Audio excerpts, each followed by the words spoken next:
आरन चमन से आपको स्वागत करता हूँ आपके अपने क्वेश्चन सेंटर एडवेंट प्लस में। आज का वीडियो हमारा क्लास 7 से रिलेटेड है। क्लास 7 का भूगोल है, पर्यावरण और भूगोल, मॉडल एक्टिविटी टास्क अक्टूबर मंथ का है। ठीक ना, अब वीडियो शुरू कर रहे हैं। देखिए क्वेश्चन क्या दिया है कि दिए गए विकल्पों में से सही उत्तर चुनिए। 1 × 4 दिए हैं। जो अभी तक मेरे एस्टूडेंट प्लस को सब्सक्राइब नहीं किए, कृपया सब्सक्राइब कर दें। या किसी का प्रॉब्लम हो कमेंट से समझा प्रॉब्लम लिख सकते हैं, या हम डायरेक्ट कॉल भी कर सकते हैं। ठीक ना, दिए गए विकल्पों में से सही उत्तर चुनिए। क्वेश्चन क्या दिया है कि टेक्टोनिक गति द्वारा गठित दरारों के मध्य खंड के उत्थान के कारण विकसित भू आकृति है। ऑप्शन ए दिया है भूद्वीपीय पठार, ऑप्शन बी दिया ब्लॉक पर्वत, ऑप्शन सी दिया ज्वालामुखी पर्वत, ऑप्शन डी दिया है ज्वालामुखी पठार। देखिए बाबू, इसका सही आंसर है, इसका सही आंसर होगा आपका ऑप्शन बी ब्लॉक पर्वत। ओके, क्वेश्चन नंबर 2 दिया है आपका कि दो नदियों के बीच स्थित क्षेत्र को क्या कहते हैं। ऑप्शन ए दिया ड्रेनेज बेसिन, ऑप्शन बी दिया है दोआब, ऑप्शन सी दिया मुहाना, ऑप्शन डी दिया है कैचमेट संग्रहण क्षेत्र। ठीक ना, इसका सही आंसर होगा आपका option number B Doab. Okay, देखिए क्वेश्चन नंबर 1.3 दिया गया उसादी चट्टान का उदाहरण है। ऑप्शन ए दिया ग्रेनाइट, ऑप्शन बी दिया है बेसाल्ट, ऑप्शन सी दिया संगमरमर, ऑप्शन डी दिया है चूना पत्थर। इसका सही आंसर है ऑप्शन नंबर डी चूना पत्थर। ओके, अब क्वेश्चन 1.4 दिया कि सही युग्म चुनिए। ऑप्शन ए दिया है दक्षिण अफ्रीका गर्म जलवायु, ऑप्शन बी दिया है चीन की तरह की जलवायु और खजूर का पेड़, ऑप्शन सी दिया जाम्बेजी नदी और विक्टोरिया जलप्रपात, ऑप्शन डी दिया है अफ्रीका का पूर्वी भाग और भूमध्य सागर। इसका देखिए इसका सही आंसर होगा कि ऑप्शन नंबर सी सही आंसर है। ऑप्शन नंबर सी इसका सही आंसर है जाम्बेजी नदी और विक्टोरिया जलप्रपात। ओके, देखिए टू का दिया है कि 1 या 2 शब्दों में उत्तर दीजिए। 1 × 4 = 4। यानी देखिए क्वेश्चन दिया 2.1 का कि भारत के एक जलोढ़ मैदान का नाम लिखिए। इसका सही आंसर होगा आपका सिंधु गंगा ब्रह्मपुत्र का मैदान। दिया 2.2 का दिया है कि दक्षिण अमेरिका के घास के मैदान का क्या नाम है। इसका सही आंसर है पंपास घास का मैदान। क्वेश्चन नंबर 2.3 दिया है कि किस प्रवाह में तीव्र ढाल के कारण नदी का वेग बढ़ता है। इसका सही आंसर है उच्च प्रवाह में।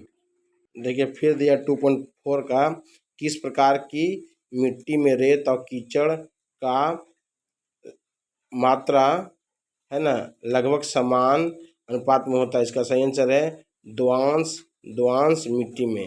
और 3 का क्या बोला है कि निम्न प्रश्नों का उत्तर दीजिए, संक्षेप में दीजिए।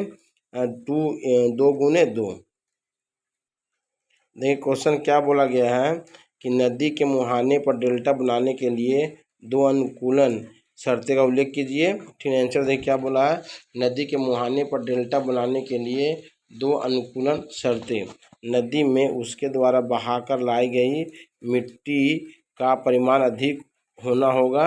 2 नंबर दिया कि मिट्टी के धीरे धीरे प्रभावित होते हुए समुद्र में गिरने पर डेल्टा का निर्माण की संभावना बढ़ जाती है। देखिए 3.2 का दिया है कि जलवायु मिट्टी निर्माण को नियंत्रित करने वाले कारकों में से एक है, कथन की पुष्टि कीजिए। देखिए आंसर दिया है कि जलवायु मिट्टी के निर्माण में महत्वपूर्ण भूमिका निभाती है।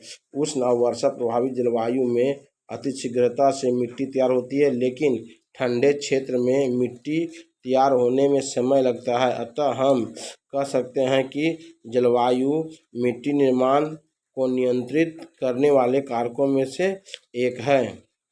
देखिए ये क्वेश्चन 4.1 का है ना, जलवायु सहारा के लोगों को कैसे प्रभावित करती है। देखिए इसका आंसर दिया कि जलवायु का सहारा के लोगों पर प्रभाव पृथ्वी, यहाँ पृथ्वी लिखा हुआ है ना, पृथ्वी का बृहत्तम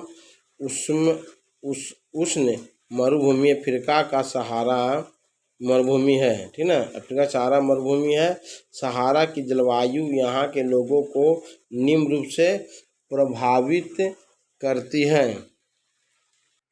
देखिए दिन के समय भीषण गर्मी और वर्षा होती है। रात तापमान कभी कभी 58 डिग्री सी तक हो जाता है। रात के समय काफ़ी ठंड पड़ती है तथा तापमान 4 डिग्री सी तक हो जाता है। देखिए रात और दिन के तापमान में काफ़ी अंतर होने के बाद भी वहाँ आदमी इस तापमान में ढाल कर बचे रहते हैं। जलवायु के प्रभाव के कारण ही सहारा में पेड़ पौधों की कमी है। इस कारण एक स्थान से दूसरे स्थान पर भोजन की खोज में घूमते रहने वाले खानाबदोश ऊँटों का समूह घोड़ा और बकरी को लेकर घूमते रहते हैं। क्वेश्चन नंबर 5 दिया है कि निम्न प्रश्नों के उत्तर दें। मुर्दार पर्वत और ज्वालामुखी पर्वत के निर्माण का वर्णन कीजिए। मुर्दार पर्वत का निर्माण द आंसर है कि पृथ्वी की आंतरिक शक्तियों के फलस्वरूप जब धरातल की चट्टानें मुड़ जाती है तो मुर्दार पर्वत का निर्माण होती है। आंतरिक शक्तियों के कारण धरातल की चट्टानों पर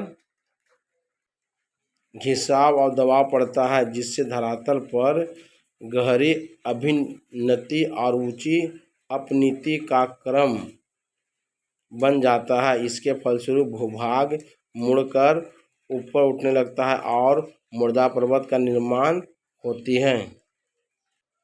लिखा है कि यूरोप में आल्प्स पर्वत, एशिया में हिमालय व हिंदकश, उत्तरी अमेरिका में रॉकी, दक्षिणी अमेरिका में एंडीज, अफ्रीका में एटलस पर्वत मुर्दार पर्वत का उदाहरण है। ज्वालामुखी पर्वत का निर्माण। ज्वालामुखी के फटने पर प्रचुर मात्रा में लावा, छोटे छोटे पत्थर, राख, धूल आदि निकलने से चारों ओर जमा होकर त्रिकोण शंकु की आकृति वाली ज्वालामुखी पर्वत का निर्माण होता है। इटली का वेसुवियस, अफ्रीका का किलिमंजारो, जापान का फुजियामा, म्यांमार का पोपो आदि ज्वालामुखी का उदाहरण है। मेरे प्यारे स्टूडेंट, यदि वीडियो आप लोग अच्छी लगी हो तो इसे लाइक कीजिएगा, दोस्तों में शेयर कीजिएगा। जो अभी तक मेरे एस1 प्लस को सब्सक्राइब नहीं किए हैं तो कृपया सब्सक्राइब कीजिएगा।